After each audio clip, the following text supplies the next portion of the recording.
소아시아 7교회에 보내는 편지를 통해서 주님께서 교회의 구성원인 오늘 우리를 점검하신다라는 것을 되새기고 있습니다. 왜냐하면 에베소서 말씀을 통해서 하나님께서는 교회를 통해 하나님의 경륜을 드러내시고 나타내시고 뿐만 아니라 교회를 통해서 그 경륜을 이루시기 때문에 하나님은 교회를 세우시기만 하고 그냥 뒷짐지시는 것이 아니라 계속 교회를 운행하시고 감찰하시면서 그 교회를 점검하신다. 특별히 교회의 연약한 부분, 교회의 부족한 부분, 교회의 약점 등을 지적하시면서 돌이켜서 더욱 온전해지도록 이끄신다라는 것을 되새기고 있습니다. 오늘이 계시록 2장 3장에 있는 이 7교회에 보내는 편지의 마지막 부분인데요. 그동안 주님이 이 앞에 있는 6교회를 통해서 교회를 점검하시는, 특별히 우리의 신앙의 여러 가지 측면들을 점검하시는 걸 되새겼는데, 무엇을 점검하신다라고 되새겼죠? 주님은 교회의 사랑, 충성, 진실, 거룩, 그들의 일상, 그리고 용기를 점검하신다라는 것을 되새겼습니다. 오늘 라오디게아 교회에 보내는 편지를 통해서 주님은 우리의 무엇을 점검하는지를 살펴보고자 하는데요. 이 라오디게아 교회에 보내는 편지는 오늘 우리에게 가장 필요한 메시지가 아닌가 생각됩니다. 여러분이 생각할 때 오늘 우리, 즉 현대 교회에 가장 부족한 것은 무엇이라고 생각하십니까? 물론 여러 가지가 있겠지만 목회자들이 이 교회의 생태계, 교회 이 전체 교회들의 이 현 상황에 대해서 이야기할 때 작은 교회들이 줄어들고 있다. 작은 교회가 심지어 사라지고 있다라고들 말을 합니다. 대형 교회도 물론 이 참석하는 그 교인 수는 주는 경우도 있고, 아니면 대형 교회는 그래도 현상을 유지, 또는 대형 교회만 놓고 보면 수가 증가하는 교회들도 많이 있기도 합니다. 그러나 전체적으로 보면 대형 교회도 물론 영향이 없는 건 아니지만, 그러나 작은 교회는 교인 수가 주는 것이 조금 심각해지고, 그것이 그래서 그 교회 자체가, 지역교회, 작은 그 지역교회 자체가 문을 닫게 되는, 사라지게 되는 일들이 많이 일어나고 있다라고 분명히 파악하고 있습니다. 특별히 코로나 시기를 맞으면서 작은 교회들이 많이 사라지게 되었습니다. 그러면 여러분, 왜 작은 교회들이 이렇게 사라질까요?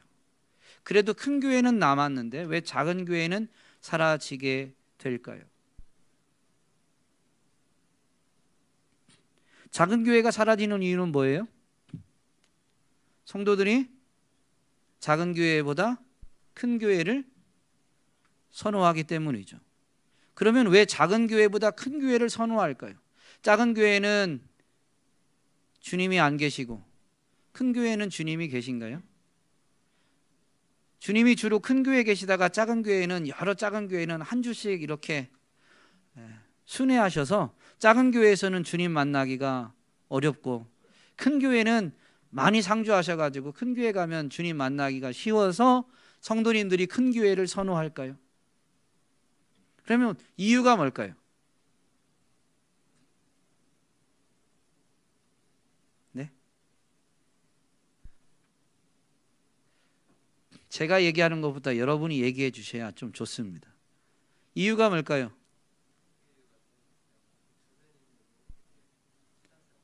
네, 그걸 조금 더 간단히 말하면 편하게 신앙생활 하려고. 그건 다른 말로 작은 교회 입장에서 보면, 네? 부담, 뭐가 부담이에요? 그 교회 작은 수가, 예를 들면 목회자를 모시면 목회자를 사례를 해야 되고, 또 적은 수가 모이는 예배당이나 교회 이 모임이 정한 장소나 이런 모임이 이루어지기 유지되기 위해서는 이 교회가 유지하는 데 드는 비용이 있어요. 그런데 그것을 소수의 사람이 부담을 해야 되니까 그게 부담인 거죠. 이 작은 교회가 사라지는 것을 한마디로 하면 헌신에 대한 부담입니다. 즉 다른 말로 하면 여러분들이 말씀해 주신 것처럼 편리하게 쉽게 헌신하지 않고 쉽게 신앙이라는 이름 아래서 내가 유익을 얻고자 하는 거죠. 물론 큰 교회는 그 교회가 크게 된 이유가 있습니다. 그 교회를 섬기시는 목사님들의 영성이 분명히 남다른 면이 있습니다. 그럼에도 불구하고 성도님들이 큰 교회를 선호하는 이유 중에 많은 부분을 그 목회자의 영성이 차지하기도 하지만, 또 한편으로는 지금 말씀해 주신 이유가 분명히 있죠. 대형 교회로 가면 제공되어지는 컨텐츠가 많이 있습니다. 작은 교회는 아무래도 뭔가 이런 제공되어지는 컨텐츠가 많이 없죠. 근데 우리가 이 땅을 살면서 현대 사회가 이 소비 시대잖아요. 자본주의가 극대화되면서 우리의 모든 삶은 거의 소비주의입니다. 소비주의의 영향을 받으면서 성도님들, 아니 성도만이 아니라 목회자도, 또 나아가 난 크리스찬들도 모든 선택의 기준이 소비자인 자기 자신에게 있습니다. 그래서 자기 취향에 맞는 것만 택하는 데에 익숙해졌어요. 큰 교회 목회자들의 영성이 있긴 하지만, 그러나 큰 교회 목회자는 다른 성경을 가지고 말씀을 전하는 게 아니고, 물론 언변은 좀 더 능숙하거나 여러 가지가 차이는 있겠지만, 그러나 하나님의 말씀을 전하는 데는 큰 교회나 작은 교회나 차이가 없습니다. 내가 원하는 것을 찾으려고 하니까, 하나님이 원하시는 것을 찾으려는 게 아니라 내가 원하는 것을 찾으려고 하다 보니까 자꾸 더 많은 것을 제공되어지고 다양하게 제공되어지는, 선택할 수 있는 것이 많은 대형 교회를 더 선호하게 되는 거죠. 오늘 라오디게아 교회에 보내는 편지를 통해서 주님이 점검하시는 게 뭐냐면요, 헌신, 봉사입니다. 라오디게아는 어떤 도시일까요? 라오디게아는 교역과 교통의 중심지였습니다. 그래서 금융과 패션, 의료의 중심지가 되었습니다. 교역이 활발히 이루어지다 보니까 은행들이 많이 생겨나게 되고, 그래서 그 금융사업이 발달하게 되었습니다. 그 금융사업을 통해서, 교역과 금융사업을 통해서 도시는 부유하게 되었을 뿐만 아니라, 이 라오디게아 도시 인근에서는 희한하게 검은 양털이 많이 생산되었습니다. 양하면 보통 무슨 색이 떠올라요? 흰색. 흰색이 대부분인데 검은색 양털이 있다 그러면 현대 사회는 당연히 그랬을 거고, 고대 사회도 마찬가지입니다. 희소 가치성에 따라서 그것이 더 귀하게 여겨졌습니다. 그러다 보니까 이 양모로 이루어지는 만들어진 옷이 인기가 있었고, 그것을 선호하고 그것을 구입하려는 이들이 많이 몰려들게 되었고, 물론 도시 인근에서 그러다 보니까 이 도시 안에서는 그 색다른, 즉 새로운 패션이 자리하게 된 것이죠. 또한 라오디게아 도시는 의과 대학이 세워져 있었고, 또 이 안약이 개발되어져서 로마 전역에 그 안약으로 매우 유명한 도시가 되었습니다. 그래서 의료의 중심지다. 의과 대학도 그렇게 대학 자체가 흔하지 않은데 의과 대학이 세워지고 또 신약이 개발되어졌고 그것이 사람들에게 널리 인정되어지고 유명해졌다라는 것이죠. 그러다 보니 패션도 이 의료 사업도 성행하면서 도시는 더욱더 부유하게 되었습니다. 라오디게아 도시가 얼마나 부유했냐면요, 주후 60년의 큰 지진으로 라오디게아 도시 자체가 폐허가 됩니다.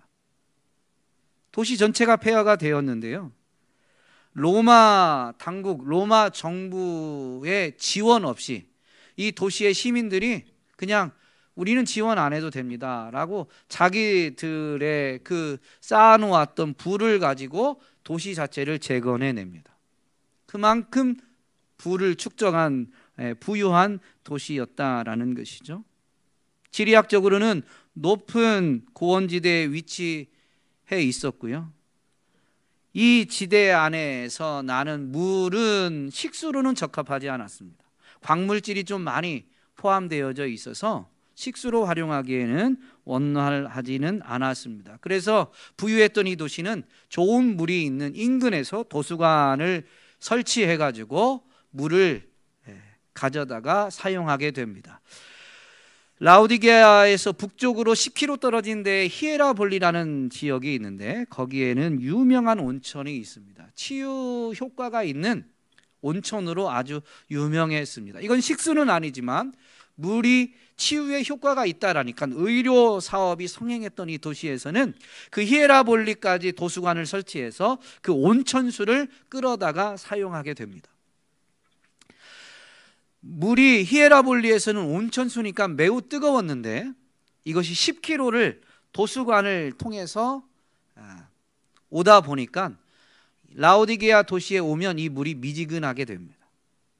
오늘날처럼 뭐 보온 보냉이 잘 되는 것도 아니고 고대 사회에서 그냥 이 관을 설치해서 물이 10km를 흘러서 오다 보니까 처음보다 많이 미지근하게 된 상태가 된 것이죠.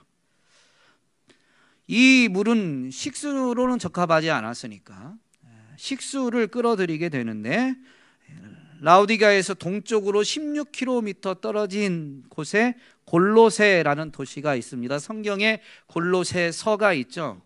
골로새에 있는 교회에 보낸 편지입니다. 바로 그 골로새라는 도시인데요, 이 도시에는 차갑고 깨끗한 식수로 아주 좋은 그런 물로 유명했습니다. 그래서 거기까지 도수관을 설치해서 그 시원한 식수로도 아주 좋은 그 물을 끌어오게 되었습니다. 그런데 골로새에서는 이 물이 매우 시원하고 좋았지만 16km를 관을 따라 오다 보니까 라오디게아에 오면 물론 식수로는 좋은 물이긴 하지만 입에 딱 댔을 때 이 물이 미지근한 상태가 되어집니다. 그래서 좀 시원함은 식수인데 시원하게 해주는 그런 느낌은 없게 되었던 것이죠. 어쨌든 라오디게아는 이런 도시였고 라오디게아 교회는 이 도시 안에 세워진 교회입니다. 그러므로 이 교회에 보낸 편지는 이 도시에 대해서 뭔가 설명하지 않아도 모든 것을 잘 알고 있는 사람들이 오늘 본문의 메시지를 받게 되는 것이죠. 라오디게아 교회는 어떤 교회예요? 주님이 교회를 감찰하셔서 다 아시는데 내가 너의 행위를 아노니 라고 하면서 교회가 어떤 교회인지를 이제 평가하시는데 어떤 교회예요?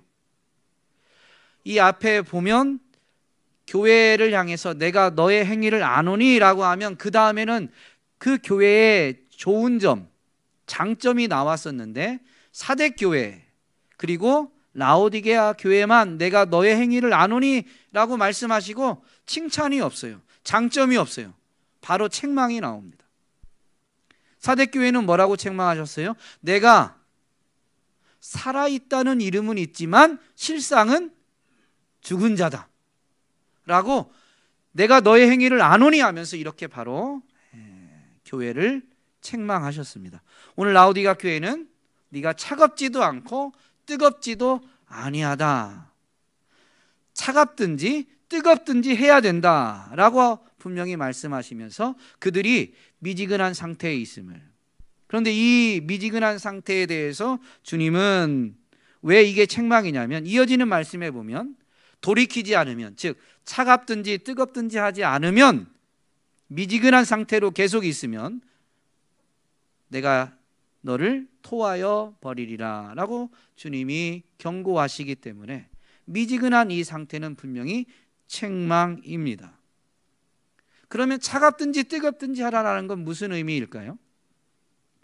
둘 중에 하나를 하라는 게 아니에요. 차가운 게 좋다, 뜨거운 게 좋다라는 의미가 아닙니다. 도시가 히에라볼리와 골로새에서 물을 끌어왔는데 그 물의 근원에서는 그 물이 어떤 건지를 잘 알고 있어요. 온천수는 뜨거운 거죠. 그러니 너희가 뜨겁든지 라는 이 말은 무슨 얘기냐면, 지금 미지근한 게 아니라 니네가 정체성이 온천수라면 뜨거워야 되는 거예요. 만약에 골로새에 있는 식수라면 차가워야 되는 거예요. 즉 교회는 교회로서의 본질이 있습니다. 그것이 세상과 타협하면서 세상의 가치에 혼용이 되면서 미지근해진 거예요. 본질을 되찾아야 돼요. 그러니까 차갑든지 뜨겁든지는 뭐냐면 교회의 정체성에 대한 이 상징적 비유적 설명인데요, 히에라볼리의 온천수처럼 교회는 치유하는 곳이 되어야 한다. 골로새의 차가운 물처럼 가란 심령에 생수를, 시원함을 가져다 주고, 그 가란 심령, 여러분 목마름이 심하면 생명을 잃게 해도 되죠. 물은 사람의 생명과 직결됩니다. 교회는 어떤 곳이냐면 영혼을 치유하거나 영혼의 생명을 불어넣는 곳입니다. 교회가 세상과 타협해서 편리하게만 지내는, 세상에서 만족을 얻는 곳이 아닙니다.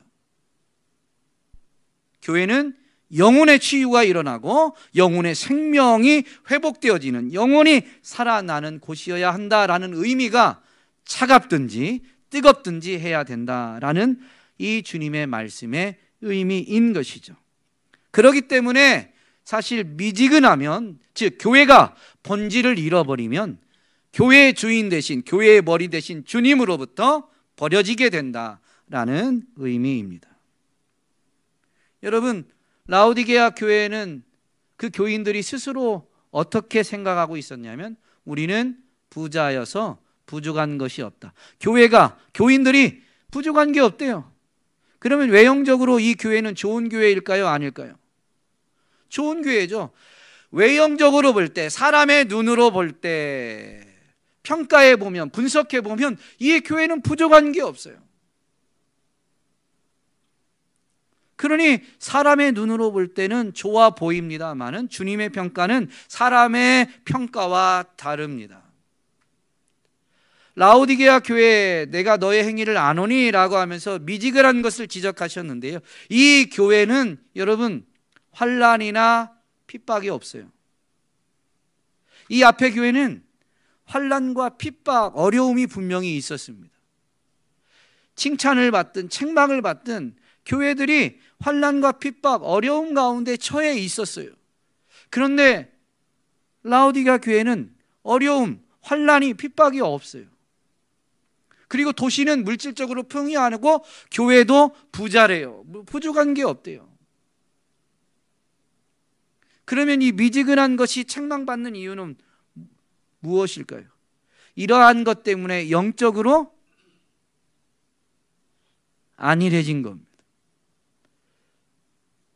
라오디게아 도시가 지진으로 폐허가 됐어도 돈이 많다 보니까 로마 정부의 당국에 우리는 지원 필요 없습니다, 우리 힘으로도 충분합니다 라고 해서 도시를 다 재건해냈거든요. 그러한 것과 같은 거예요. 우리는 부자다, 부족한 게 없다, 그러니 하나님의 도움은 필요 없어요. 어제 성경 공부할 때에도 전에 산상수훈 설교했던 것을 언급하면서 어떤 분이 정말로 이 심령이 가난해야 되는데 우리가 인생이 그렇지 못할 때가 있다라는 것을 짧게 나누신 분이 있습니다. 맞습니다. 심령이 가난해야 여러분 영적으로 그 영혼이 심령이 가난해야 영혼의 주인이신 주님을 영혼의 주관자이신 주님을 찾게 되는데요. 부자다고 생각하니까 그게 영적으로 부자가 아닌데 물질적으로 부자인데 그 물질적으로 부유한 것이 영적으로도 부유하다라고 교회가 착각 생각하면서 우리는 하나님이 필요 없는 것처럼 여기게 된 거죠. 그래서 스스로 부자라고 여긴 교회에 대해서 주님이 분명히 말씀하십니다. 내가 너를 아는데 내 곤고한 것, 가련한 것, 가난한 것, 눈먼 것, 벌거벗은 것을 나는 안다. 그런데 너는 알지 못한다 라고 분명히 말씀하십니다. 5가지를 이야기하셨지만 사실은 앞에 2개는 뒤에 3개 때문에 주님이 지금 교회에 대한 평가입니다. 이 가련하다, 곤고하다 라는 것은 불쌍하다, 비참하다 라는 의미예요. 교회가 영적인 상태를 모르고 있어요. 하나님을 필요로 하지 않고 있어요. 그래서 주님이 볼 때 그 교회는 불쌍하고 비참하다는 거죠. 그러면서 영적인 상태를 분명히 지적해 주시는데 니네는 부자라고 하지만 아니 가난해. 서머나 교회와 반대죠. 그 교회는 궁핍해가지고 어려움을 겪고 있었어요. 그러나 궁핍한 중에도 너무 가난한 중에서도 주의 말씀을 저버리지 않고 믿음을 지켰습니다. 그런 교회에 주님이 뭐라고 칭찬하시냐면 그러나 실상은 네가 부자다. 물질적으로는 궁핍하지만 하나님을 놓치지 않고 있으니까 영적으로 네가 부자다라고 분명히 말씀하시죠. 완전히 반대죠. 물질적으로 부자다 보니까 우리는 하나님 없어도 돼요 라고 하나님 도움이 아니라 돈으로 얼마든지 우리는 살아갈 수 있어요 라고 생각하는 그들이 실상은 가난한 거죠. 이 3가지는 도시의 특징을 그대로 반영합니다. 그것은 교인들이 그 도시 문화에 매우 젖어 있다라는 의미입니다. 금융사업, 은행에 돈을 많이 쌓아놓고 있는데요. 그런 그들이 세상적으로 부자라고 말하게 되고 스스로도 부자라고 했는데 그게 부자가 아니다라는 걸 말씀하시고 또 눈멀었다라는 것입니다. 여러분 요즘에도 선교지에서 선교사님들의 이 사역을 나누는 간증하는 이야기를 듣다 보면 종종 선교사님들이 눈먼 자를 눈뜨게 했다라고 막 이렇게 그 지역민들한테 현지인들한테 환대받는 일들이 있어요. 물론 주의 이름으로 기도하고 선포해서 못 보던 사람이 보게 되는 일도 있지만 우리나라에서 이 돋보기 같은 거 가져다 주면 그거 끼고 이제 뭔가 보인다는 거예요. 전에는 막 흐릿해가지고 잘 안 보였는데 그냥 그 사람들 눈에 맞추어서 시력 측정해서 맞춰준 안경이 아니라 그냥 나이 먹으면 이제 좀 노안이 와서 쓰게 되는 보편적인 그냥 획일화되어져서 만들어진 안경들, 그런 안경 가져다 주면 그 어떤 분은 그거 쓰면 이제 보인다는 거예요. 그러면서 선교사님이 내 눈을 뜨게 했다라고 막 이렇게 현지인들이 그렇게 말한다는 거죠. 현대사회에서도 문명이 발달되지 않은 곳에서는 이렇게 자연적으로 시력을 잃어가는 일들이 많은데요. 고대사회는 얼마나 많겠어요. 그런데 이 라오디게아 도시는 안약이 개발되었습니다. 그러니까 눈을 관리를 잘하게 되고 그러다 보니까 육신적으로 시력이 좋은, 상대적으로 다른 지역, 다른 도시보다 평균 이상 좋은 시력을 가지게 되는 거죠. 그런데요, 시력이 좋아도 여러분 봐야 될 것을 못 보면 영적으로 눈먼 자입니다. 자신의 실상을 보고 하나님이 어떤 분이신지를 보고 그래서 우리 인생은 하나님을 떠나서 살 수 없다는 것을 분명히 알아야 되는데 봐야 되는데 그걸 전혀 보지 못하니까 영적으로 눈먼 자라는 거예요. 그리고 패션의 중심지인 좋은 질의 옷이 개발되어지고 다른 지역에서는 흔히 볼 수 없는 그런 좋은 옷들이 많이 있어도, 그런 옷으로 치장을 해도 여러분 영적으로는 벌거벗은 것과 같다는 것입니다.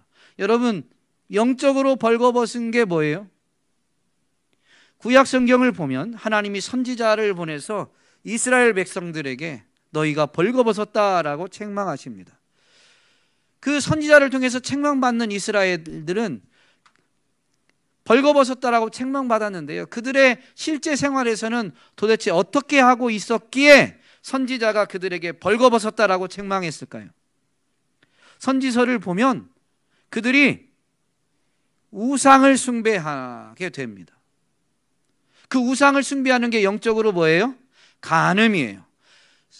영적으로 간음, 이 성적 행위를 나타내는 거죠. 그렇기 때문에 여러분, 남자와 여자가 성적인 관계를 가지려면 옷을 입고 관계를 맺을 수 있어요, 없어요?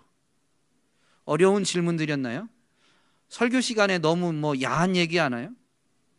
옷을 벗어야 돼요. 그러니까 영적으로 간음하는 그들, 우상 숭배하는 그들은 영적인 상태가 뭐냐면 스스로 옷을 벗은 거예요. 벌거벗었어요. 음행하기 위해서.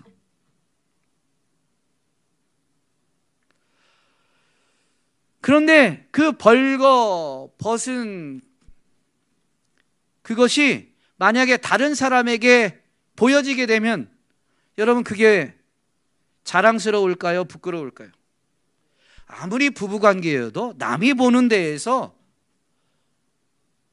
부부만이 할 수 있는 그런 관계를 벌거벗고 가질 수가 없어요. 벌거벗은 것은 죄 아래 있는 인생에게서는 부끄러움이에요. 그런데 이스라엘은 그 영적인 상태를 모르고 어떻게 해요?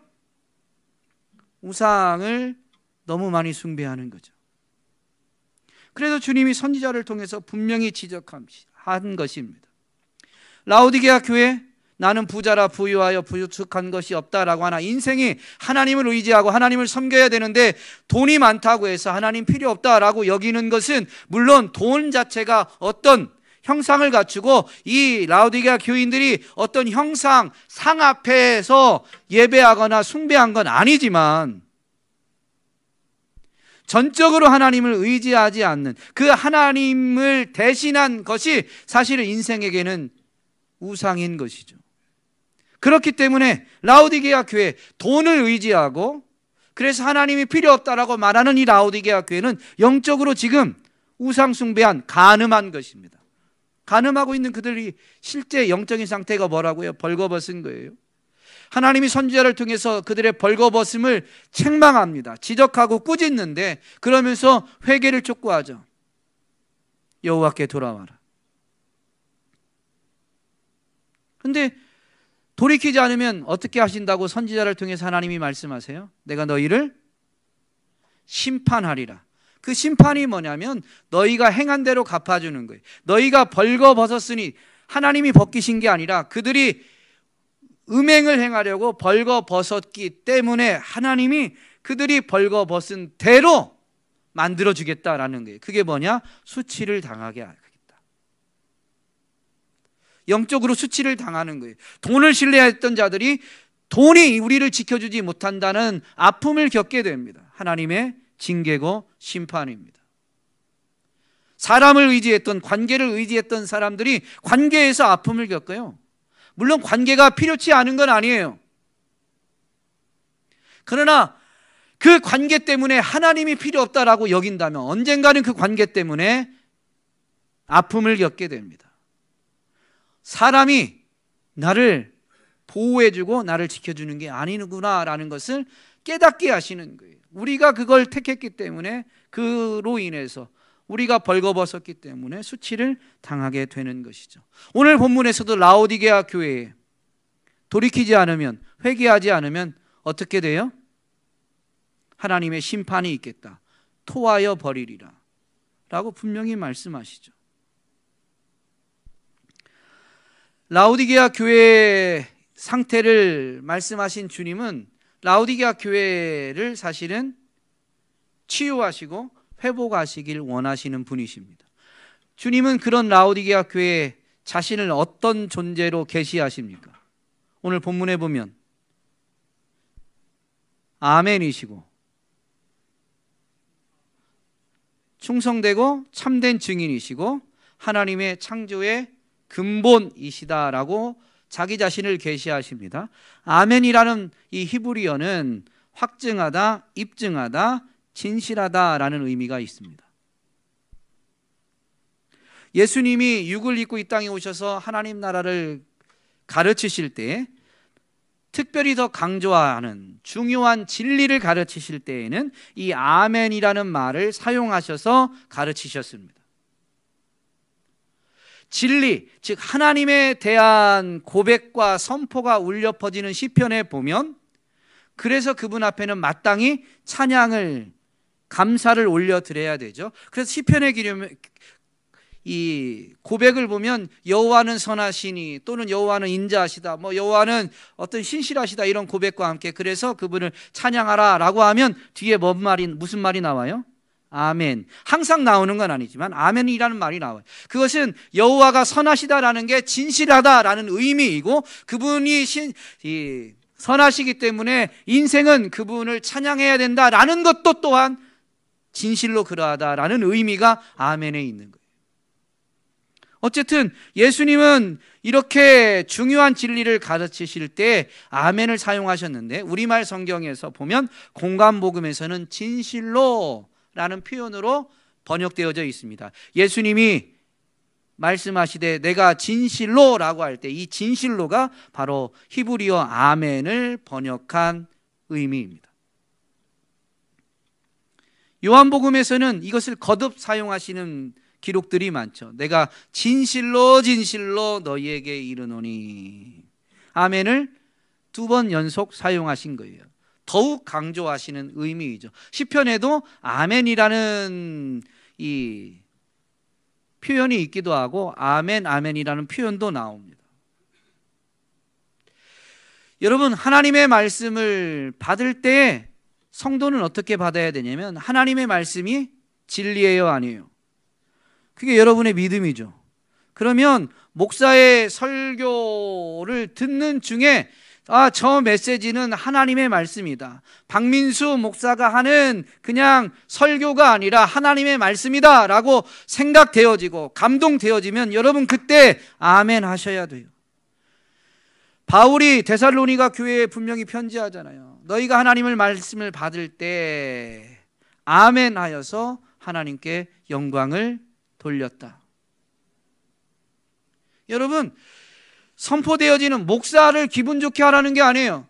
목사를 통해서 하나님이 말씀하시는, 그래서 그 말씀이 진실로 하나님의 말씀이다라고 인정되어지면 여러분 아멘을 해야만 합니다. 그래야 하나님이 기뻐하시는 거예요.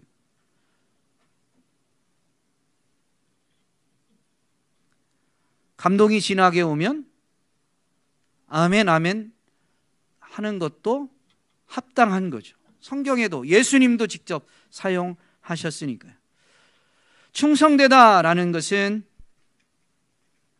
예수님의 성품입니다. 하나님의 뜻에 죽기까지 복종하신 그분의 이 성품, 그분의 삶이 곧 충성됨이었습니다. 그분은 참된 증인, 하나님 아버지의 뜻을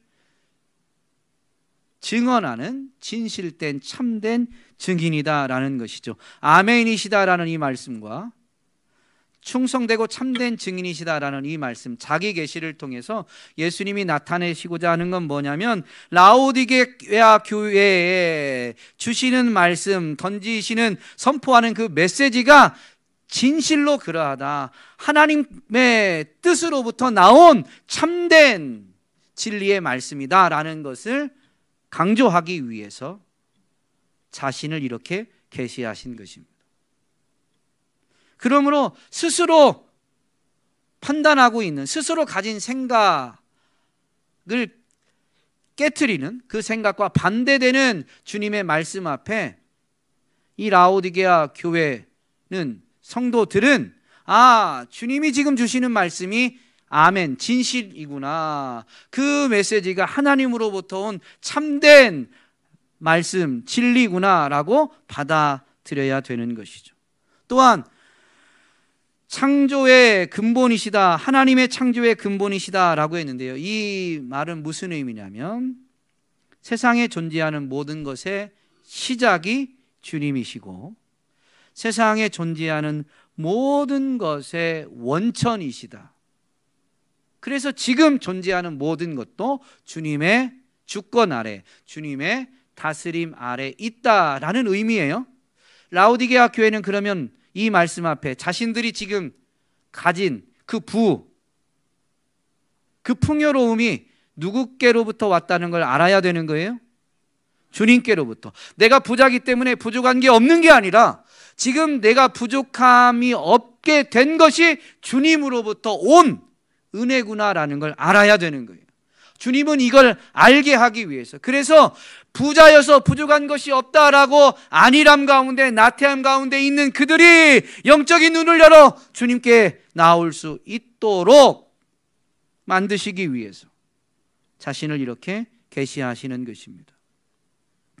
라오디게아 교회, 가난하고 벌거벗었고 눈먼 그들을 향한 주님의 처방, 참된 진리를 선포하는 증인이신 주님, 모든 것의 원천이신 주님이 이 교회에 내리는 처방이 뭐냐면요,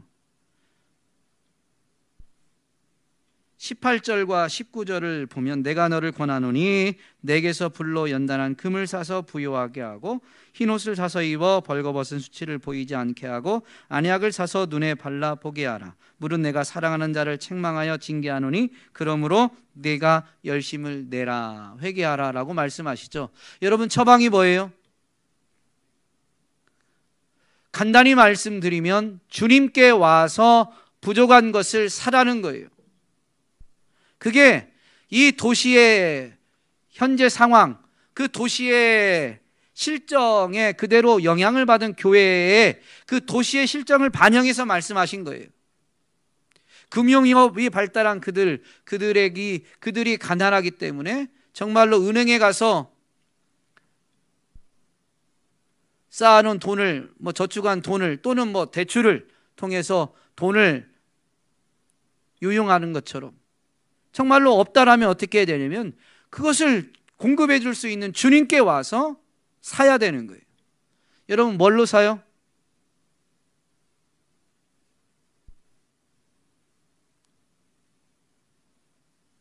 성경에 보면 선지자를 통해 이렇게 말씀하십니다.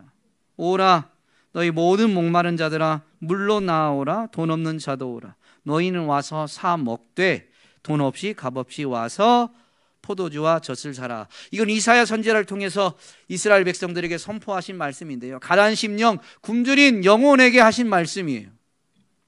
핵심은 주님께 와서 사는 거예요. 목마른 자들은 물을 사고 줄인 자는 와서 젖을 사야 되는데 어떻게 사요? 값없이. 값없이 산다는 것은 우리가 값을 지불할 능력이 없기 때문에 은혜와 긍휼을 베푸시는 주님을 찾아와야 되고, 그 주님은 자기를 찾는 자들에게 긍휼을 자비를 베푸시는 분이라는 믿음이 없으면 그분 앞에 나오지 않죠. 값없이 산다는 것은 아무것도 안 한다는 게 아니에요. 주님이 누구이신지를 되새기고, 그래서 믿음을 가지고 주님을 찾아야 되는 거예요. 주님께 나와야 되는 거예요. 근데 주님을 찾는 건 어떻게 찾아야 돼요? 목마른 사람이 이제 물을 1시간 내에 마시지 않으면 나는 이제 죽는다라는 실정이라면, 여러분, 목마른 사람이 물을 찾을 때 어떻게 찾을까요? 배고픈 사람이 두 끼 세 끼를 굶었어요. 그러다가 음식 냄새를 맡았어요. 어디서 날라오는지 모르지만. 여러분, 음식이 어디에 있나 어떻게 찾을까요? 두 끼, 세 끼 굶은 사람이. 누가 안 갖다 주나? 음식 어디 없어? 이렇게 찾을까요? 킁킁거리면서 막 돌아다니고, 잘 못 찾겠으면 누가 요리하십니까? 라고 외치기도 할 거고. 그래서 어디에서 음식이 있다라는 걸 알면 그거를 내가 먹어도 되는지 보게 되고, 누군가가 주인이 있으면 제가 너무 배가 고픈데 그거 좀 먹게 해주시면 한 생명 살리는 겁니다. 요청하지 않겠어요? 값없이 산다는 것은 우리가 값을 지불할 능력이 없는 것이지 우리가 아무것도 안 해도 된다는 의미는 아닙니다. 주님이 우리에게 값을 받고 주시는 것이 아니라 전심으로 찾는 자에게 은혜와 자비와 긍휼을 베푸시는 분이시다라는 것을 믿고, 그래서 그 주님이 내 눈에 보이지 않아도 주님의 이름을 부르며 주님을 만나고자 주님을 찾는, 간절히 찾는 것이 값없이 사는 거예요. 여러분, 오늘 본문에서 교회에게 내게 와서 사라고 하신 이 주님은 사실 어떤 분이시냐면, 가난하고 헐벗고 눈먼 그들이 주님을 찾기를 더 원하시는 분이십니다. 20절에 보면 이렇게 말씀하시죠. 볼지어다. 이 말은 군대에서 주로 사용되는 용어로 하면 이 군인들의, 병사들에게 지휘관이 뭔가 전달할, 주의할 내용이 있으면 뭐라고 말해요? 주목! 그럽니다. 자, 여기 봐봐. 이제 내 말을 들어야 돼. 여기 봐봐. 이 말입니다. 주님이 볼지어다, 즉 교회를 향해 주목! 그랬어요. 그러면서 하시는 말씀이 뭐냐면, 내가 문 밖에 서서 두드린다. 교회가 주님께 와서 값없이 사야 되는데, 교회가, 성도가 주님을 간절히 찾아야 되는데 그들이 눈 멀어서 주님을 보지도 못하고 찾지도 않으니까 그 주님이 지금 어떻게 하고 계시냐면, 그렇게 해야 된다는 걸 가르치면서 뭐라고 하냐면, 야, 내가 지금 네 문 밖에 있어. 문 밖에서 문만 두드리는 게 아니에요. 이어지는 말씀에 보면 누구든지 내 음성을 듣고, 그러면 예수님이 이렇게 두드리고만 계신 게 아니에요. 그냥 야! 안 해요! 너 없어? 아니면 한 사람 한 사람을 분명히 아시니까 그렇게 하실 거예요. 죄송합니다, 하준일 집사님. 이름을 그냥 부를게요. 야, 하준일! 야, 하준일! 너 자냐? 너 자! 막 외치는 거예요. 딴 일 하다가, 딴 데 신경 쓰다가 잠들어 있다가 문을 꽝꽝꽝 두드리고 이름을 부르는 거에 깨어서 그 음성을 들으면 어떻게 해야 될까요? 문을 열겠죠. 그 얘기는 뭐냐면, 주님이 우리가 마음의 문을 열기를 매우 원하신다라는 거예요. 주님이 우리가 주님께 나오기를 주님이 더 원하시고, 우리가 주님을 만날 수 있도록 주님이 더 열심히시라는 거예요. 다만 처음 창조할 때부터, 처음 사람을 지으실 때부터 사람에게 자유의지를 주신 그 창조의 근본이신 분이 창조 때의 그 만드신 원리를 지키고 계시고 우리를 매우 존중하셔서, 그분은 창조의 근본, 시작이고 원천이시니까 피조물에 불과한 우리가 듣지 않으면 와서 우리를 때리고 우리의 마음을 부수고 우리 안에 들어오실 수도 있지만, 그분이 우리를 매우 존중해서 막 문을 두드리시는 거예요. 언제까지? 문을 두드리며 우리가 그분의 음성을 듣고 우리 마음의 문을 열 때까지. 마음의 문은 누가 여는 거예요? 우리가 여는 거예요. 우리를 매우 존중하시는 주님이 정말로 우리보다 더 열심히이신데, 그 주님이 진짜 원하는 게 결국은 뭐냐면요, 우리의 자발적인 인격적인 반응이에요. 주님, 저를 이렇게 찾으셨어요. 죄송해요. 제가 세상 일에 너무 생각과 마음을 빼앗겼네요. 주님이 이렇게 찾으시는 줄도 모르고 잘 먹고 잘 사는 일에 너무 신경 썼어요. 그리고 오늘 먹을 게 있고 마실 게 있고 통장에 잔고가 좀 있으면 나는 부족한 게 없어서 나는 괜찮은 줄 알았어요. 나는 복받은 인생인 줄 알았어요. 그런데 거기에서 만족을 찾고 있는 게 정말로 영적으로 깨어있고 건강한 게 아니었네요. 주님, 저는 정말로 주님 말씀대로 가난해요. 벌거벗었어요. 눈 멀었어요. 주님 저 도와주세요 라고 주님께 나오기를 주님이 더 기다리시는 거죠. 오늘 우리는 정말로 물질적으로 풍요한 시대를 삽니다. 라오디게아 도시 안에 있는 것처럼 우리도 그렇게 삶을 살아가고 있습니다. 그렇다고 해서 오늘 우리도 라오디게아 교회의 성도들처럼 안일함과 나태함에 빠져 있다라면 오늘 우리는 이 말씀 앞에 돌이켜야 됩니다. 우리를 찾아오시는, 우리의 마음을 두드리시는, 그리고 우리의 이름을 부르시는 주님의 음성을 듣고 주님께 우리의 마음을 내어드려야 되는 것이죠. 주님이 이렇게 말씀하시면서 19절에서 분명히 말씀하시죠. 그러므로 내가 열심을 내라. 주님을 찾는 일에 열심을 내고 주님 말씀을 듣는 일에 열심을 내고 주님 말씀대로 살아가는데 열심을 내야 돼요. 완벽하지 않아도 열심만큼은 식어지면 안 되는 거죠. 미지근해지면 토하여 버려질 수 있습니다. 여러분, 안전사고는 언제 일어나요? 안심할 때 일어나는 겁니다. 오늘 우리가 삶의 자리에서 문제가 없다고 안심하고 있다가, 아니라고 나태함 가운데 있다가 영혼의 위험, 영혼의 위기를 만날 수 있습니다.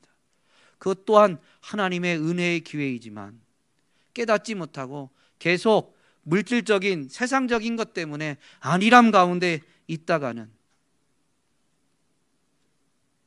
돌이키지 않으면 버려지게 되는, 정말로 일어나서는 안 될 안타까운 일이 일어날 수 있는 것이죠. 오늘 이 말씀 앞에 저와 여러분이 안일함과 나태함 가운데에서 깨어나서 정말로 주님 말씀을 듣는 일에 열심을 내고 주님 말씀을 지켜 행하는 일에 열심을 내는 믿음의 사람들이 될 수 있기를 주님의 이름으로 축복합니다.